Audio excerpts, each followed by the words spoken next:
اللہ فرماتے ہیں جب میں کسی کی روزی کو تنگ کر لیا، مالدار تھا اور فقر و فاقے سے کہیں کوس دور تھا، اس کو پتہ بھی نہیں تھا کہ غربت کس چیز کو کہتے ہیں، لیکن جب میں اس کے اوپر غربت لے کے آتا ہوں، اس کے رزق کو میں تنگ کر لیتا ہوں، تو وہ آگے سے کہتے ہیں ربی اہانن، رب نے مجھے ذلیل کیا۔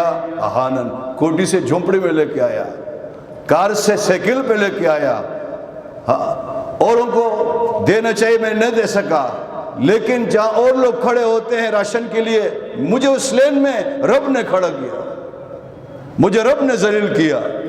تو آواز آتی ہے کلا، ہرگز ایسا نہیں، جھوٹ نہ بولو، تم نے خود اپنے ساتھ ایسا کیا۔ بلا تکرمون الیتیما، نہ تم نے یتیم کا خیال رکھا، ولا تحاضون علی طعام المسکین، نہ اوروں سے کہا کہ یتیم اور مسکینوں کو کھانا کھلاؤ، نہ خود دیا نہ اوروں سے کہا۔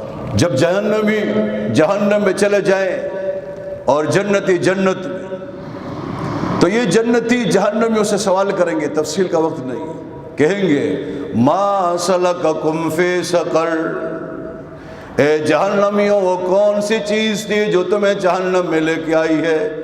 کون سی چیز، کیا سبب تھا، کیا علت تھی کہ تم جہنم میں جل رہے ہو؟ قالوا، وہ کہیں گے لم نک من المصلین، ہم نماز نہیں پڑھتے تھے، ولم نک نطعم المسکین، ہم مسکینوں کو کھانا نہیں کھلاتے تھے۔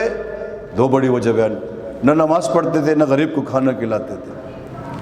تو جو کھانا نہیں کھلاتے ان کی توفیق تھی، استطاعت تھی، کھانا نہیں کھلایا، وہ کل جہنم میں جلے گا۔ لوگ اس کو نہیں سمجھ رہے، یہ حساس معاملہ ہے۔